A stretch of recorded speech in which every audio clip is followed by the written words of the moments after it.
पहिला पहर गौरी पूजल बड़ मंगल है। पहिला पहर गौरी पूजल बड़ मंगल है।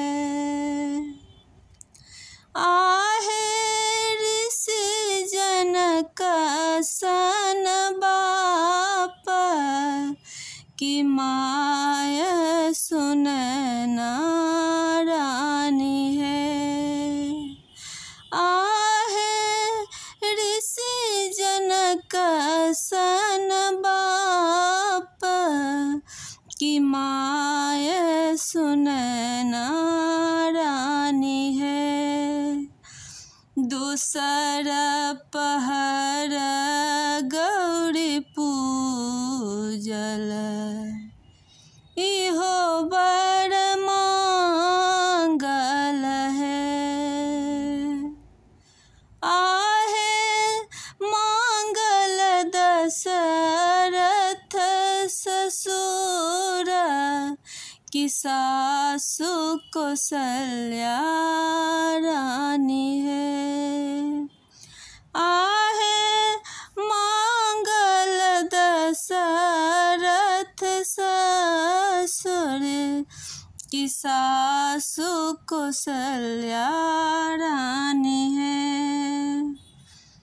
तेसरा पहर गौरी पूजल बड़ मंगल है। आहे मंगल रामचंद्र सन कांत दियर बाबुल लक्ष्मण है। आहे मंगल रामचंद्र सन कांत दियर बाबुल लक्ष्मण है। चारिमा पहर गौरी पूजल इहो बड़ मंगल है। आहे मंगल जनकपुर नैहर की सासुर अयोध्या धाम है।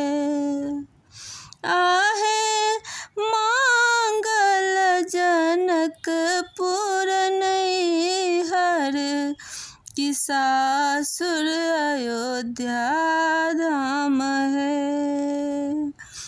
पाँचम पहर गौरी पूजल इहो बड़ मंगल है।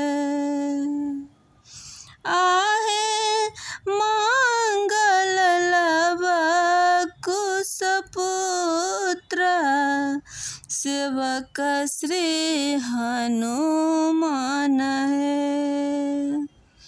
आहे मंगल लव कुश पुत्र की सेवक हनुमान